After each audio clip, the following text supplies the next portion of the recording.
studio and you try and grind out for yourself like a career in hair. And they don't know better. They don't know that Edmonton, like the region in this region, this part of the country, this country just doesn't support culture.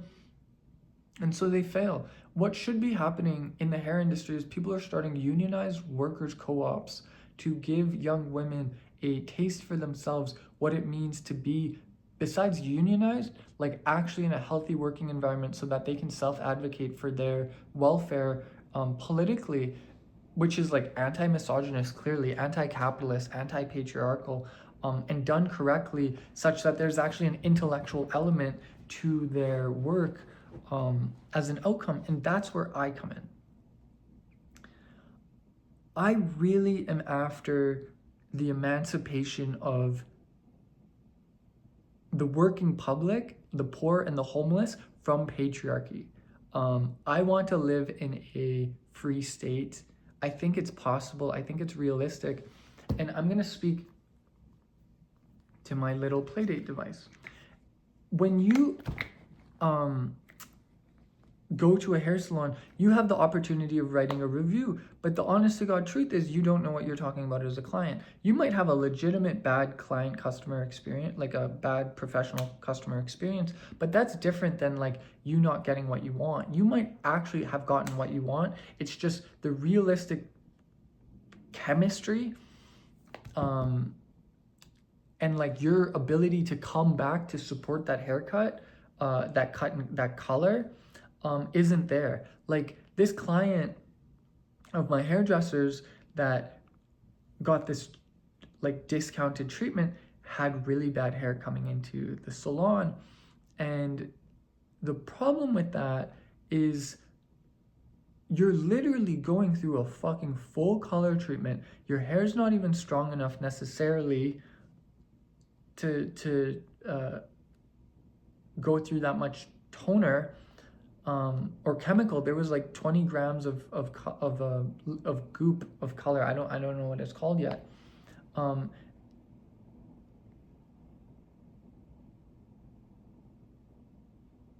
There was something about how the toner was such that she had to wait a couple days for stuff to wash out. Like we're doing straight up chemistry and clients think that they're getting a fucking manicure and pedicure. It's like even not gel, what's the other stuff that like really, that crazy shit, composite, no, like whatever that stuff is, like that's serious too. And it's like you just want it done instantaneously.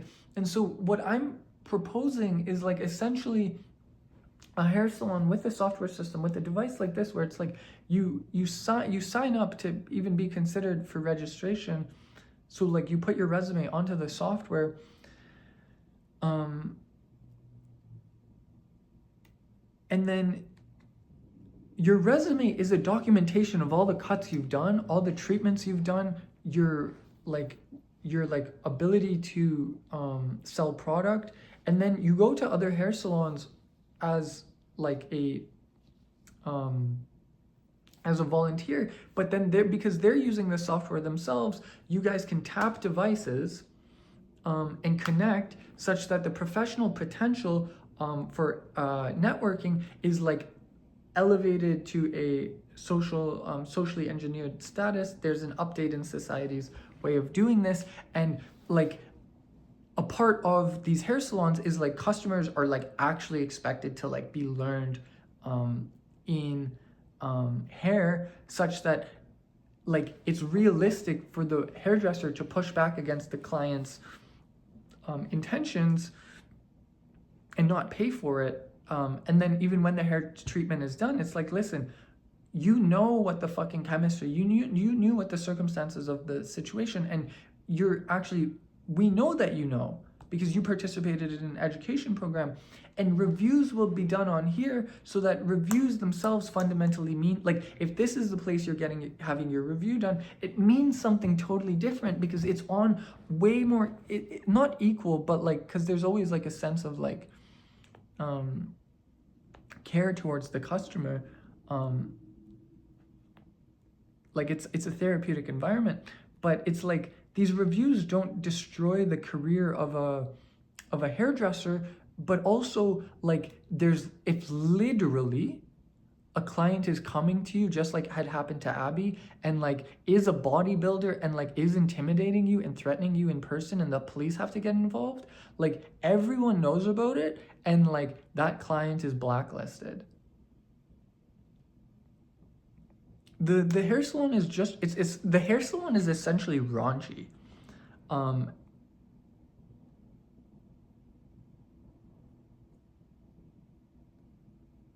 like like there's this thing in hairdressing where you want your haircuts to like I want to be the best hairdresser in the world. I think that's actually possible given that I'm straight and I'm just treating this like a business proposition that is like working towards like a self like a Japanese sense of like I will always be the student to a higher teacher, but I am my own teacher. My internal sense of accountability leads me to higher realms of sensitivity. That's exactly what you're trying to do in Ashtanga anyways. So why not apply it to the hair industry? And so, but a part of that is like I actually have to invent the competition in which I get tested, but then obviously hand it to a third party, because like the modeling of the hair industry, how it works out, isn't like it's being ran by really stupid people. I definitely like with a background in like not, but I'm working towards having a background literally in philosophy. I bring an educated take on issues that aren't being taken seriously. Like for example, the process specifically to getting your services to be more expensive, where the market can actually tolerate your price point, is within my domain. I want to have like $1,000, $2,000, $3,000 haircuts, maybe not 3,000, whatever the like New York standard is or the Parisian standard. I want to eclipse that, but rightfully so, but under the right circumstances where it's actually valid.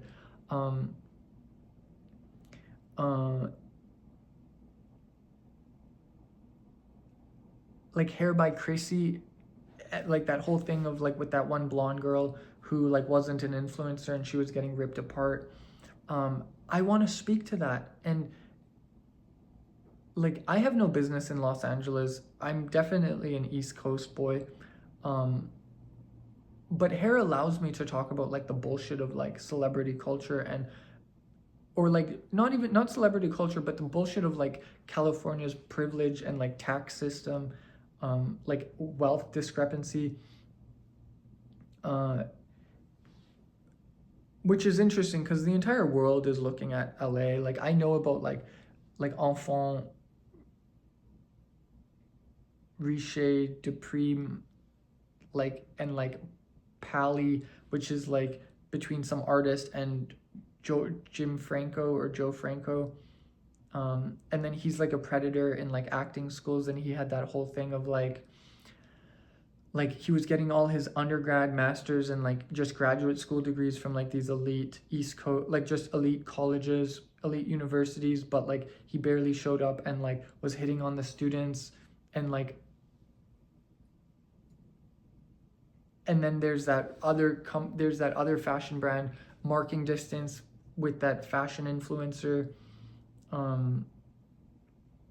that I don't remember the name of because he's an influencer, and like it's a complete shit show. These are all things that like these are all sub matters of taste, and so immediately it's my interest in art that comes through, and just in general because I'm only interested in writing papers. I feel like validated in thinking that I'm important in this space because I'm not even trying to do anything more than write papers. And so like if I'm just writing papers on it, I feel good. Getting the privilege of the young girls out of the hair industry while still supporting their charisma is the primary aspect that I want to speak to, like specifically in the hair space, because giving young women an opportunity to be business owners will do a lot to fight the patriarchy. yeah, just straight up, this is a great opportunity for me. Everyone should be in hair at some level. Like, take an interest, show up to your hair salon, be getting treatments. It's a ton of fun. It really, especially that whole gossip thing. I can't believe I fucking gossiped for the first time. That felt great. I felt like I was a part of a community. Dealing with the homeless, fuck, dude, it's so fucking crazy that we have homelessness. Like, it's a policy issue. Legalize all drugs. Like, acknowledge that the working class are a targeted demographic by capitalists to do fake intellectualizing on like the direction of society. It's a complete waste of time to even like try and like there's that YouTuber who like found out, and like Tim Walz doesn't have a career anymore, which was some Minnesota-based politician. There was like a huge fraud ring in the Somali community in Minnesota, and then he goes to like Congress, if I'm not mistaken, and he speaks to a California-based politician about corruption in the homeless industry, the homeless industrial complex. And it's like, there's a homeless industrial complex in Canada too, and it's present in Edmonton. And I can speak to that. Like, I'm immediately able to go from hair to homeless industrial complex to Tim Walz losing his job in Minnesota. Our money has no value. In America's case, get rid of the Federal Reserve. In Canada's case, a bit different. My work is useful, and I just now need to like buy a microphone, I guess, and like I need to like, I'm gonna email businesses and be like, listen, do you want, like, can I interview you for hair content and slowly build this channel? I tried to have a gossip session with you right now. If it didn't come through, that's because I just don't know. Oh my God. Oh, it's so fucking beautiful, bro. I'm telling you, it's like, I was telling my hairdresser, like, because he sees a psychologist himself. Like, so that's the fucking crazy part, bro. My hairdresser is some gay guy, who essentially I've fallen in love with now, because we bonded. And this is the first time, like, he's been seeing me since I was 16. And I'm now gonna be like 30 in less than 6 months. He was telling me how like the old women, they want the gay hairdresser, and it's like the sassy gay hairdresser who's like, who hates men and is like pro women all the time. But him and I came to the conclusion that like, yeah, like that's actually just a media stereotype of gay people. Like gay men are like realistic and contributing members of society that don't fall into a stereotype. And